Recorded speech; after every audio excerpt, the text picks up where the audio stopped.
إن الحمد لله نحمده ونستعينه ونستغفره ونعوذ بالله من شرور أنفسنا وسيئات أعمالنا من يهده الله فلا مضل له ومن يضلل فلا هادي له وأشهد أن لا إله إلا الله وحده لا شريك له وأشهد أن محمدا عبده ورسوله أما بعد فإن أصدق الحديث كتاب الله تعالى وخير الهدي هدي محمد صلى الله عليه وسلم وشر الأمور محدثاتها وكل محدثة بدعة وكل بدعة ضلالة وكل ضلالة في النار أما بعد.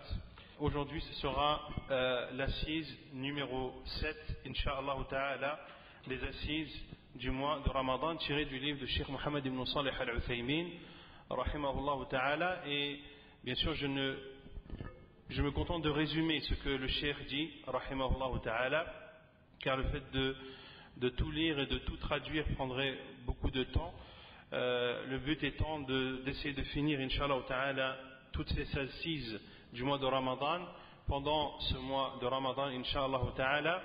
Ainsi, je résume la parole du cheikh, rahimahullah ta'ala. Donc l'assise d'aujourd'hui portera sur les comportements que l'on doit avoir et que l'on doit adopter pendant le mois du Ramadan. Et de façon précise pour celui qui jeûne. Celui qui jeûne doit adopter un grand nombre de comportements. Certains de ces comportements sont obligatoires et peuvent remettre en cause la validité de son jeûne, et d'autres comportements sont louables et sont recommandés, et plus le jeûneur les accomplit et plus son jeûne sera complet et sa récompense auprès d'Allah subhanahu wa ta'ala sera plus grande. Parmi les comportements obligatoires dont doit se doter le jeûneur, c'est d'accomplir les ordres d'Allah subhanahu wa ta'ala, d'accomplir les adorations obligatoires, que ce soit des adorations faites à travers la langue ou à travers les membres du corps, que ce soit des paroles ou des actes obligatoires. Le musulman et le jeûneur de façon particulière se doit de les accomplir entièrement. Et l'obligation, le comportement obligatoire le plus important sont l'accomplissement des prières obligatoires, qui est le pilier le plus important après l'attestation que nul ne mérite d'être adoré en dehors d'Allah et que Muhammad sallallahu alayhi wa sallam et son envoyé et son messager. Ainsi nous devons préserver ces prières. Nous devons les accomplir comme il se doit, en respectant leurs piliers, en respectant les piliers de la prière, en respectant les obligations de la prière, en respectant les conditions de la prière, et d'accomplir cette prière en groupe à la mosquée. Cela fait partie de la piété, et la piété est le but pour lequel Allah subhanahu wa ta'ala a légiféré le jeûne. La'allakum tattaqun, dans les versets du Siyam, Allah azza wa jal termine ce verset par peut-être atteindriez-vous la piété. Donc le but de notre jeûne, c'est de faire preuve de piété vis-à-vis d'Allah subhanahu wa ta'ala. Or la piété, c'est accomplir les ordres d'Allah et délaisser ses interdits. Le fait donc de manquer à cette obligation qui est de prier, cela contredit la piété, at-taqwa, et cela amène, wal-'iyadhu billah, à être éligible au châtiment d'Allah subhanahu wa ta'ala. Allah azza wa jal, lorsqu'il parle de ceux qui délaissent la prière, leur châtiment est douloureux. Il dit subhanahu wa ta'ala فَخَلَفَ مِنْ بَعْدِهِمْ خَلْفٌ أَضَاعُوا الصَّلَاةَ وَاتَّبَعُوا الشَّهَوَاتِ فَسَوْفَ يَلْقَوْنَ غَيًّا إِلَّا مَنْ تَابَ وَآمَنَ وَعَمِلَ صَالِحًا فَأُولَئِكَ يَدْخُلُونَ الْجَنَّةَ وَلَا يُظْلَمُونَ شَيْئًا. Allah Azza wa Jal, dans Surat Maryam, dit selon le sens des versets: puis leur succédèrent des générations qui délaissèrent la prière et suivent leur passion, ils se trouveront en perdition. Et dans l'autre verset, Allah Azza wa Jal nous relate cet échange qu'il y aura entre les gens du paradis et les gens de l'enfer. Lorsque les gens du paradis diront aux gens de l'enfer: قَالُوا مَا سَلَكَكُمْ فِي سَقَرٍ, ils diront: qu'est-ce qui vous a amené à Saqar, qui est un des noms de l'enfer, wal-'iyadhu billah. Leur réponse sera: قَالُوا لَمْ نَكُ مِنَ الْمُصَلِّينَ. La première justification, la cause première de leur présence en enfer, wal-'iyadhu billah, est qu'ils ne faisaient pas partie des prières. لَمْ نَكُ مِنَ الْمُصَلِّينَ وَلَمْ نَكُ نُطْعِمُ الْمِسْكِينَ. Et nous ne donnions pas à manger aux pauvres, jusqu'à la fin du verset. Et malheureusement, certains jeûneurs font preuve de manquement vis-à-vis de la prière en groupe, alors que celle-ci est obligatoire pour les hommes. Allah subhanahu wa ta'ala l'a ordonné dans son noble livre. Lorsqu'Allah Azza wa Jal parle dans Surat An-Nisa de la prière de la peur, la prière qui est accomplie en temps de guerre, lorsque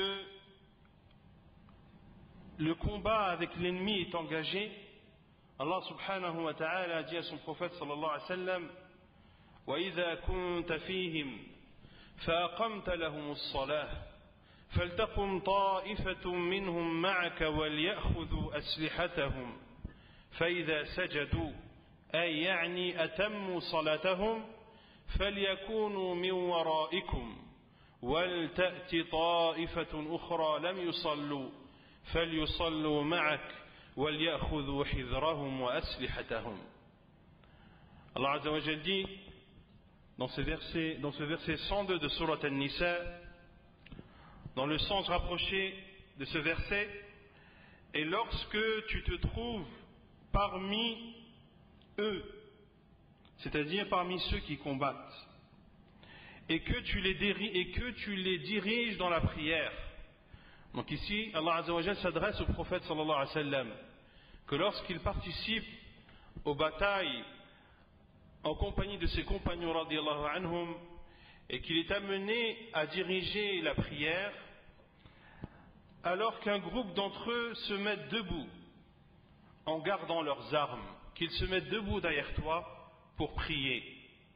Faïda sajadou, lorsqu'ils ont terminé la prosternation, c'est-à-dire la prière, qu'ils passent derrière vous et que vienne l'autre groupe qui n'ont pas encore célébré la prière pour venir l'accomplir avec le prophète sallallahu alayhi wa sallam. Et ceci est une des façons d'accomplir la prière de la peur, à savoir qu'un groupe vient accomplir une rak'at avec l'imam, puis se retire, et le deuxième groupe vient accomplir une autre rak'at qui sera la deuxième pour le prophète sallallahu alayhi wa sallam et la première pour eux, et le premier groupe se place derrière afin de les protéger de l'attaque des ennemis. Ici, Allah subhanahu wa ta'ala a ordonné la prière en groupe dans un moment de peur et de guerre.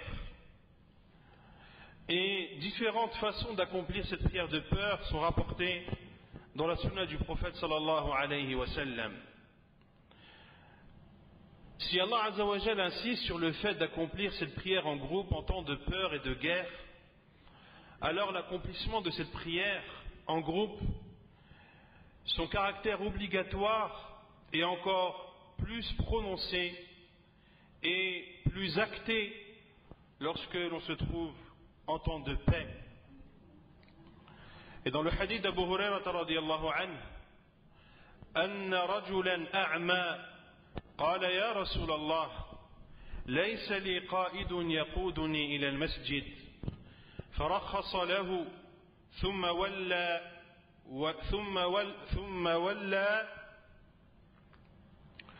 فرخص له النبي صلى الله عليه وسلم فلما ولى دعاه أي لما رجع هذا الرجل الأعمى دعاه أي دعاه النبي صلى الله عليه وسلم وقال هل تسمع النداء بالصلاة قال نعم فقال النبي صلى الله عليه وسلم فأجب.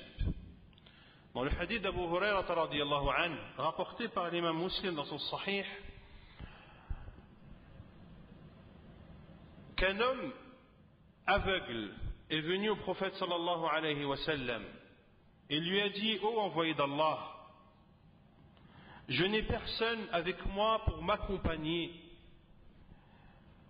afin d'accomplir ma prière à la mosquée. Le prophète sallallahu alayhi wa sallam lui a alors donné la dérogation de prier chez lui. Puis l'homme s'en alla et le prophète sallallahu alayhi wa sallam l'a appelé et lui a dit: entends-tu l'appel à la prière? L'homme a répondu oui. Le prophète sallallahu alayhi wa sallam lui a alors dit: fa'ajib, réponds donc alors à cet appel. Le prophète sallallahu alayhi wa sallam n'a finalement pas autorisé à cet homme aveugle qui n'a personne avec lui pour l'accompagner à la mosquée. Le prophète sallallahu alayhi wa sallam ne lui a pas autorisé de prier chez lui et de délaisser la prière en groupe. Celui qui délaisse la prière en groupe, en plus du fait qu'il a délaissé une obligation d'Allah subhanahu wa ta'ala, il s'est aussi privé d'un grand nombre de bonnes actions. Car la prière accomplie en groupe est décuplée, sa récompense est décuplée, comme le dit le prophète alayhi salatu wassalam dans le hadith de Abdullah ibn Umar radiyallahu anhuma, que le prophète sallallahu alayhi wa sallam a dit: Salatul jama'ati tafdulu ala salatil fadhi bi 27 darajah. La prière en groupe est meilleure que la prière accomplie seule de 27 degrés. Et dans d'autres hadiths, le prophète sallallahu alayhi wa sallam a cité de 25 degrés. Et les paroles des savants ont divergé sur l'explication et comment réunir entre ce hadith où le prophète sallallahu alayhi wa sallam parle de 25 degrés et d'autres où le prophète sallallahu alayhi wa sallam parle de 27 degrés, que la prière en groupe est meilleure de 27 degrés que la prière accomplie seule. Certains savants ont dit que les 25 ne renient pas, que les 25 degrés ne contredisent pas les 27 et que les 25 sont inclus dans les 27. D'autres savants ont dit que les 27 degrés concernent les prières accomplies à voix haute et les 25 degrés, les prières accomplies à voix basse. Ala kulli hal, accomplir sa prière en groupe à la mosquée est plus que méritoire. Au-dessus de son caractère obligatoire pour les hommes, son mérite et les bonnes actions qui en découlent sont grandes. De même que celui qui délaisse la prière en groupe passe à côté de nombreux bienfaits sociaux que ressent le musulman lorsqu'il se retrouve à accomplir la prière avec d'autres musulmans. Ceci fait ancrer l'amour entre les musulmans, la bonne entente entre eux, le fait que les musulmans se rejoignent et se rencontrent et se réunissent à la mosquée 5 fois par jour, cela entretient leurs relations. Cela permet d'enseigner à l'ignorant. Cela permet également d'aider celui qui est dans le besoin. Cela permet de savoir qui est absent et de demander après lui, s'il est malade, d'aller lui rendre visite, ainsi de suite. Donc les mérites de l'accomplissement de la prière en groupe sont extrêmement nombreux. وبترك الجماعة يعرض نفسه للعقوبة ومشابهة المنافقين. Celui qui délaisse la prière en groupe expose sa personne au châtiment d'Allah subhanahu wa ta'ala et ressemble aux hypocrites. Les hypocrites, comme l'a dit Allah Azza wa Jal, innal munafiqina fi ad-darki al-asfali min an-nar wa lan tajida lahum nasira. Que les hypocrites sont dans les profondeurs les plus basses de l'enfer et ils ne trouvent là-bas aucun secoureur. وفي حديث أبي هريرة رضي الله عنه أن النبي صلى الله عليه وسلم قال أثقل الصلوات على المنافقين صلاة العشاء وصلاة الفجر ولو يعلمون ما فيهما لأتوهما ولو حبوا. Dans le hadith d'Abu Hurairah radiyallahu anhu, rapporté par Al-Bukhari et Muslim, le prophète alayhi salatu wassalam dit que la prière la plus difficile, les prières les plus difficiles pour les hypocrites sont les prières de l'Isha et du Fajr. Et s'ils savaient ce qu'il y a comme mérite dans l'accomplissement de ces prières, ils s'y rendraient même en rampant.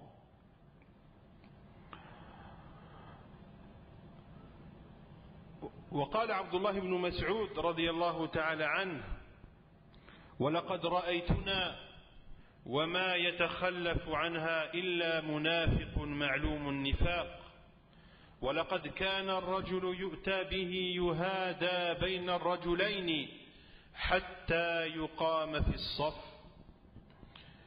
Abdullah ibn Mas'ud radiyallahu ta'ala anhu disait: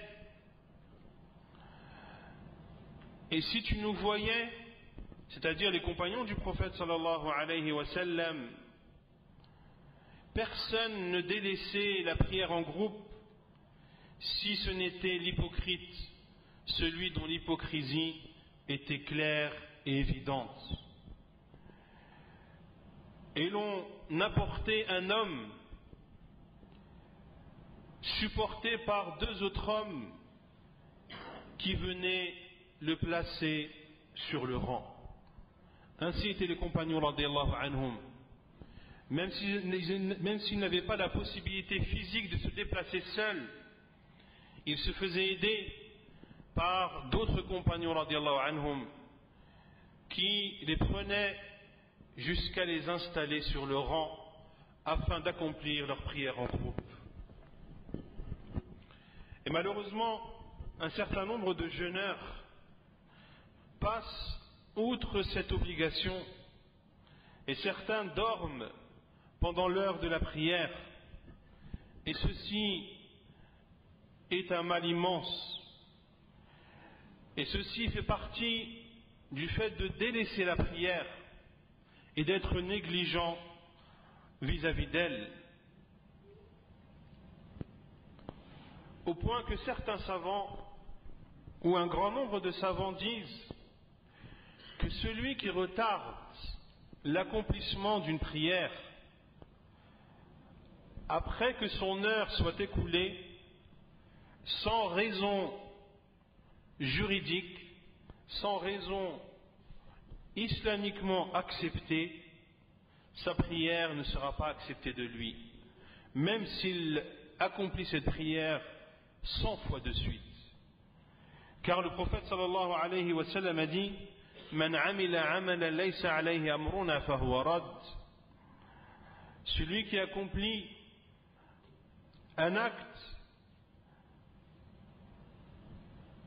qui ne correspond pas à notre commandement est rejeté. Or, la prière accomplie en dehors de son heure ne fait aucunement partie des ordres que nous a donnés le prophète sallallahu alayhi wa sallam. Elle est donc rejetée et non acceptée. Parmi les comportements obligatoires que se doit de se doter le jeûneur, il doit délaisser tous les interdits d'Allah, tout ce qu'Allah azza wa jalla a interdit, ainsi que son prophète sallallahu alayhi wa sallam, que ce soit des paroles ou des actes. Il doit délaisser le mensonge qui signifie le fait d'informer et de dire une chose qui est contraire à la réalité. Et le plus grand des mensonges, le plus immonde des mensonges, est le fait de mentir sur Allah et son prophète sallallahu alayhi wa sallam. Le fait d'attribuer à Allah subhanahu wa ta'ala ou à son prophète sallallahu alayhi wa sallam l'autorisation d'une chose qui en réalité est interdite, ou l'interdiction d'une chose qui en réalité est autorisée. Allah azza wa jalla dit dans Surat An-Nahl: وَلَا تَقُولُوا لِمَا تَصِفُ أَلْسِنَتُكُمُ الْكَذِبَ هَذَا حَلَالٌ وَهَذَا حَرَامٌ لِتَفْتَرُوا عَلَى اللَّهِ الْكَذِبَ إِنَّ الَّذِينَ يَفْتَرُونَ عَلَى اللَّهِ الْكَذِبَ لَا يُفْلِحُونَ مَتَاعٌ قَلِيلٌ وَلَهُمْ عَذَابٌ أَلِيمٌ. Dans le sens du verset, Allah azza wa jalla dit: et ne dites pas, conformément aux mensonges proférés par vos langues, ceci est licite et cela est illicite, pour forger le mensonge contre Allah. Certes, ceux qui forgent le mensonge contre Allah ne connaîtront pas la réussite. Peu de temps s'écoulera et ils subiront un châtiment douloureux. De mentir au sujet d'Allah et de son prophète sallallahu alayhi wa sallam fait partie des grands péchés en islam. Le prophète alayhi salatu wa sallam a dit dans le hadith d'Abu Hurairah radiyallahu anhu rapporté par Al-Bukhari et Muslim: Man kadhaba alayya muta'ammida falyatabawwa maq'adahu minan nar. Celui qui ment à mon sujet de façon volontaire, qu'il se réserve alors sa place en enfer. والنبي صلى الله عليه وسلم حذر من الكذب فقال إياكم والكذب فإن الكذب يهدي إلى الفجور وإن الفجور يهدي إلى النار ولا يزال الرجل يكذب ويتحرى الكذب حتى يكتب عند الله كذابا. Et dans le hadith rapporté par Al-Bukhari et Muslim, le prophète sallallahu alayhi wa sallam met en garde contre le mensonge en disant: prenez garde au mensonge, car le mensonge amène à la turpitude et la turpitude amène à l'enfer, et l'homme ne cesse de mentir et de rechercher le mensonge jusqu'à être inscrit auprès d'Allah comme étant un menteur. كما أن الصائم عليه أن يجتنب الغيبة وهي ذكرك أخاك بما يكره في غيبته. Également, le jeûneur se doit de s'abstenir de la médisance. Et la médisance, sa définition est de citer ton frère en son absence par des choses qu'il déteste. De citer ton frère ou ta sœur en son absence par des choses qu'il déteste. Que cette chose qu'il déteste concerne son physique, comme les personnes boiteuses par exemple, ou les personnes borgnes, ou les personnes aveugles. Le fait de citer ce défaut de ton frère en son absence, dans le but de le blâmer, dans le but de lui porter atteinte, ceci est de la médisance. Ou le fait de citer une de ses caractéristiques mauvaises en son absence. Par exemple, une personne qui a perdu la raison, ou une personne qui est, excusez-moi le terme, imbécile, qui agit de façon inappropriée, ou un pervers. De citer ton frère par ses mauvais aspects en son absence, cela s'appelle de la médisance. Et la médisance est un grand péché en islam. Et ceci, que ce que tu as dit sur lui soit vrai ou non, que ce que tu as dit sur lui soit vrai ou non. فقد سئل النبي صلى الله عليه وسلم عن الغيبة. Le prophète صلى الله عليه وسلم a été questionné sur la médisance. فقال هي ذكرك أخاك بما يكره. Le prophète صلى الله عليه وسلم a répondu, c'est le fait de citer ton frère par ce qu'il déteste. قيل أفرأيت إن كان في أخي ما أقول قال إن كان فيه ما تقول فقد اغتبته وإن لم يكن فيه ما تقول فقد بهته. Le hadith rapporté par l'imam Muslim dans son sahih, le prophète sallallahu alayhi wa sallam a été questionné sur la médisance. Il a répondu, c'est le fait de citer ton frère par ce qu'il déteste. Il a été dit au prophète sallallahu alayhi wa sallam, que dis-tu lorsqu'il y a sur mon frère ce que j'ai dit? Autrement dit, que dis-tu, ô envoyé d'Allah, si cette chose que j'ai citée par rapport à mon frère est réelle? Ce n'est pas un mensonge, c'est véridique. Il a bel et bien ce défaut. Il a répondu alayhi salatu wassalam, si ce que tu as dit sur lui est existant, alors tu as médit, tu as fait de la médisance sur lui. Et si ce que tu as dit n'est pas vrai, tu l'as alors calomnié. Tu l'as alors calomnié. Et beaucoup pensent que la médisance, c'est lorsque tu dis une chose fausse sur ton frère. Non. C'est justement lorsque tu dis une chose vraie qu'il ne veut pas que tu dises et qu'il n'aimerait pas que tu dises en son absence. Quant à mentir à son sujet et à dire sur lui ce qu'il n'a pas ou ce qu'il n'est pas, tu l'as alors calomnié.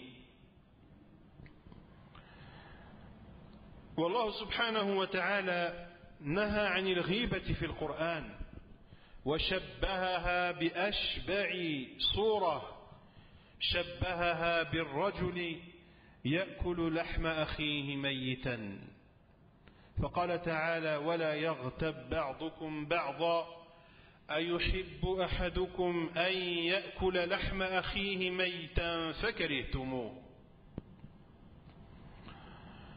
Allah subhanahu wa ta'ala a interdit la médisance dans son noble livre. Et il a comparé celui qui s'adonne à la médisance par une comparaison des plus horribles. Il a comparé celui qui parle et qui médit sur son frère comme un homme qui mange la chair de son frère mort. Il dit subhanahu wa ta'ala dans le sens du verset: ne médisez pas les uns les autres. L'un de vous aimerait-il manger la chair de son frère mort? Non, vous en aurez horreur. وأخبر النبي صلى الله عليه وسلم أنه مر ليلة المعراج بقوم لهم أظفار من نحاس يخمشون بها وجوههم وصدورهم، فقال: من هؤلاء يا جبريل؟ قال: هؤلاء الذين يأكلون لحوم الناس ويقعون في أعراضهم. Et le prophète alayhi salatu wassalam nous a informé d'un détail lors de son voyage et de son ascension, lors de son voyage nocturne et de son ascension aux cieux. Le prophète sallallahu alayhi wa sallam, lors de son ascension,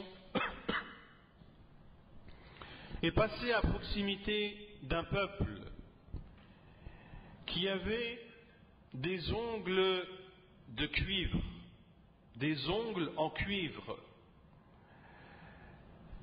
et ils se griffaient par ces ongles leur visage ainsi que leur poitrine. Le prophète sallallahu alayhi wa sallam est passé à proximité de ce peuple et il a questionné Jibril alayhi salam en disant: mais qui sont ces personnes, ô Jibril? Jibril alayhi salam lui a répondu: ceux-là sont ceux qui mangent la chair des gens et qui parlent sur leur honneur et qui portent atteinte à leur honneur. Et le hadith est rapporté par l'imam Abu Daoud dans ses sunan et authentifié par Sheikh al-Albani rahimahullah ta'ala.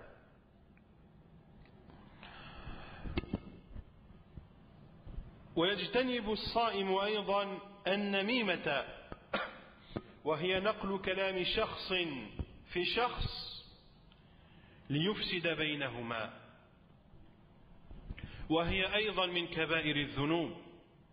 قال فيها النبي صلى الله عليه وسلم: لا يدخل الجنة نمام. Également la colportation, an-namima. Le jeûneur se doit de s'en abstenir. Et la colportation, c'est le fait d'apporter, de rapporter une parole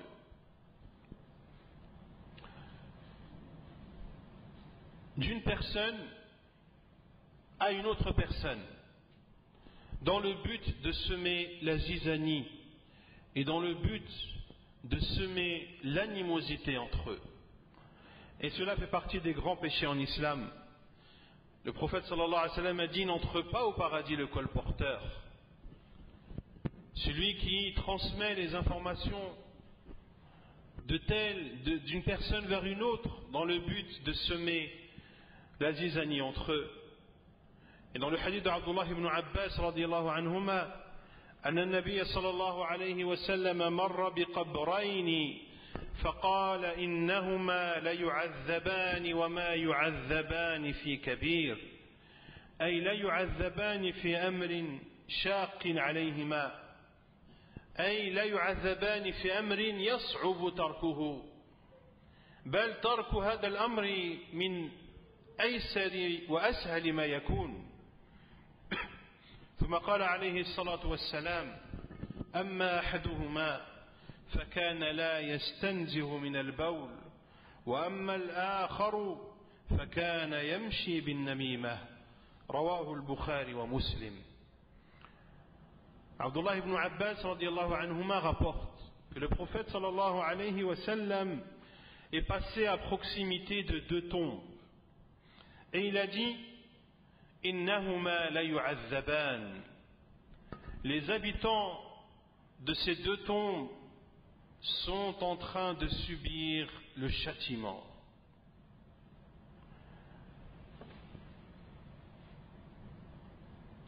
Puis le prophète sallallahu alayhi wa sallam a dit وَمَا يُعَذَّبَانِ فِي كَبِيرٍ. Et ils ne sont pas châtiés pour quelque chose qu'il était difficile de délaisser. Ils ne sont pas châtiés pour quelque chose qui était difficile à délaisser. Puis il a dit alayhi salatu wassalam, quant à l'un d'entre eux, il ne se protégeait pas de ses urines. Et quant à l'autre, il colportait entre les gens. Il faisait la colportation entre les gens et semait la zizanie entre eux. Nul doute que la colportation, al-namima, son mal est immense. Et son mal touche les individus comme les sociétés. Et cela amène à la division entre les musulmans. Or, l'islam nous encourage à l'union entre les musulmans, à ce que les musulmans s'unissent et se retrouvent autour du livre d'Allah et de la sunna du prophète sallallahu alayhi wa sallam. Et Allah subhanahu wa ta'ala nous ordonne de ne pas prêter attention aux colporteurs.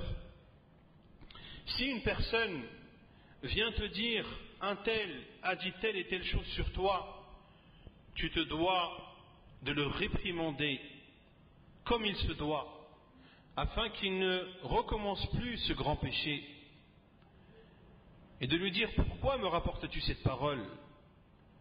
Ne sais-tu pas que le prophète sallallahu alayhi wa sallam a interdit an-namima? Quel est le but de me rapporter cette information? Veux-tu semer la zizanie entre les musulmans? Veux-tu que l'amour qui lie les musulmans se transforme en haine et en animosité? Crains Allah et abstiens-toi de faire ce grand péché avant qu'il ne soit trop tard et avant que l'ange de la mort n'emporte ton âme avant que tu n'aies eu le temps de te repentir. Et Allah subhanahu wa ta'ala dit dans Surat Al-Qalam, les versets 10 et 11, وَلَا تُطِعْ كُلَّ حَلَّافٍ مَهِينٍ هَمَّازٍ مَشَّاءٍ بِنَمِيمٍ.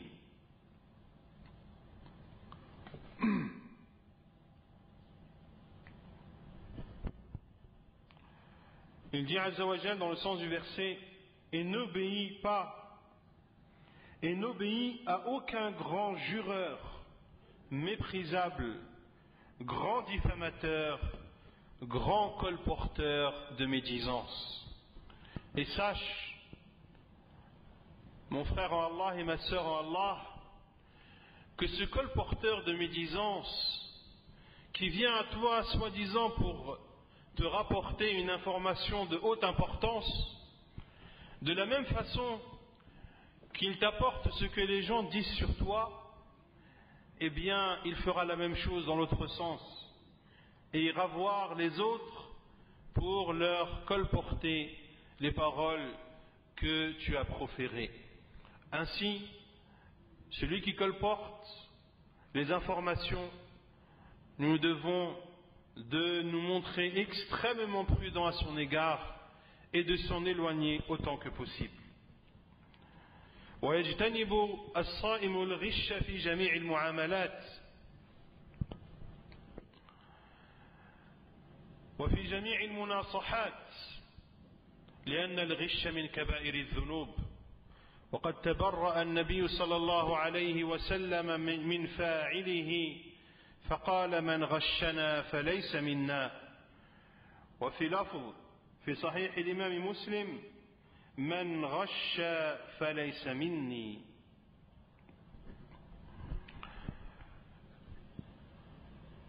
Le jeûneur doit également s'abstenir de toute forme de tromperie et de trahison, que ce soit de la tromperie liée à des transactions, que ce soit une transaction de vente, d'achat, de location ou de dépôt de garantie ou autre, Ne pas trahir également celui qui vient te demander conseil. Prodigue-lui un conseil sincère et ne trahis pas la confiance qu'il a en toi en lui prodiguant des conseils qui seront pour lui néfastes au lieu d'être bénéfiques. Et le prophète sallallahu alayhi wa sallam se désavoue de toute personne qui trompe ou qui trahit. Il dit alayhi salatu wa salam, celui qui nous trompe ne fait pas partie des nôtres. Et il dit alayhi salatu wa salam, celui qui trompe ne fait pas partie de moi. Al-Rishu, la tromperie, c'est donc une ruse. La tromperie est une trahison. Par la tromperie, les dépôts sont violés. Et la tromperie malheureusement fait disparaître la confiance qu'il y a entre les gens.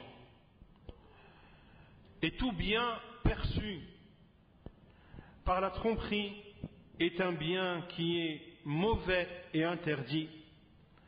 Et ce bien, que ce soit de la nourriture ou un bien matériel, lorsque la personne en profite, eh bien, plus elle en profite et plus elle s'éloigne d'Allah subhanahu wa ta'ala. Le jeûneur doit également s'abstenir d'écouter et d'utiliser toute forme d'instrument de musique, car ceci est interdit à l'unanimité des savants. Et son interdiction est plus grave lorsque ces instruments de musique sont accompagnés de chants qui ont un impact sur la personne. Allah subhanahu wa ta'ala, dans surat Luqman, dit وَمِنَ النَّاسِ مَنْ يَشْتَرِي لَهْوَ الْحَدِيثِ لِيُضِلَّ عَنْ سَبِيلِ اللَّهِ بِغَيْرِ عِلْمٍ وَيَتَّخِذَهَا هُزُوًا أُولَئِكَ لَهُمْ عَذَابٌ مُهِينٌ. Et parmi les hommes, il est quelqu'un qui, dénué de science, achète de plaisants discours pour égarer hors du chemin d'Allah. Abdullah ibn Mas'ud radiyallahu anhu, lorsqu'il a été questionné sur ce verset, a dit: par Allah, par celui dont nul ne mérite d'être adoré que lui, c'est la musique. Et cela a été cité également d'après Abdullah ibn Abbas, d'après Abdullah ibn Umar, et l'imam Ibn Kathir rahimahullah a cité d'après Jabir wa Ikrimah wa Sa'id ibn Jubayr wa Mujahid que ce verset est descendu sur les chants et les instruments de musique. Et le prophète alayhi salatu wassalam, dans le hadith rapporté par Al-Bukhari, a même cité l'utilisation des instruments de musique et donc de ce fait l'écoute de la musique. Le prophète sallallahu alayhi wa sallam a associé ce péché au péché de la fornication, au péché de la consommation de l'alcool et au péché de porter de la soie pour les hommes.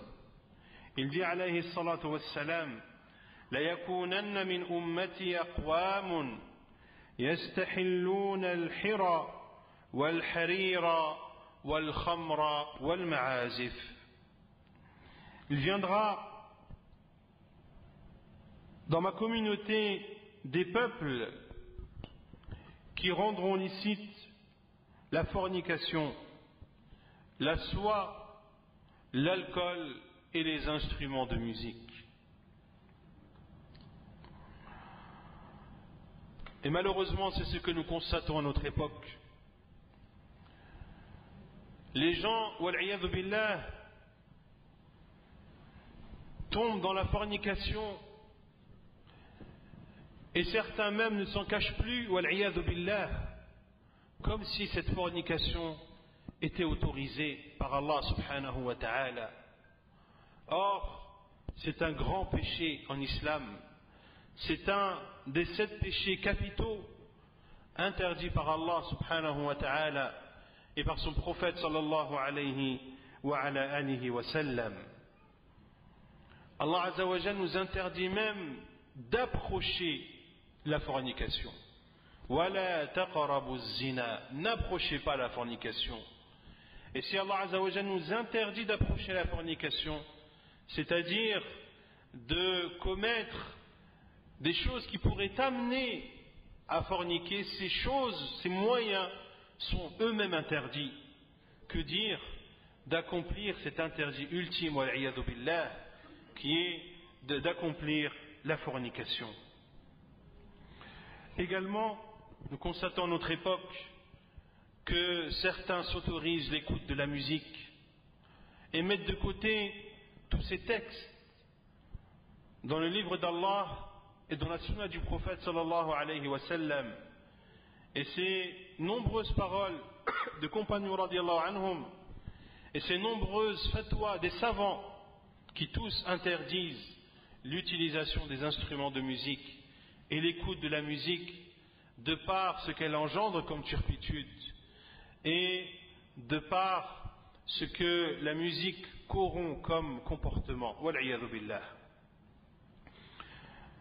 Et malheureusement, beaucoup écoutent la musique et se l'autorisent.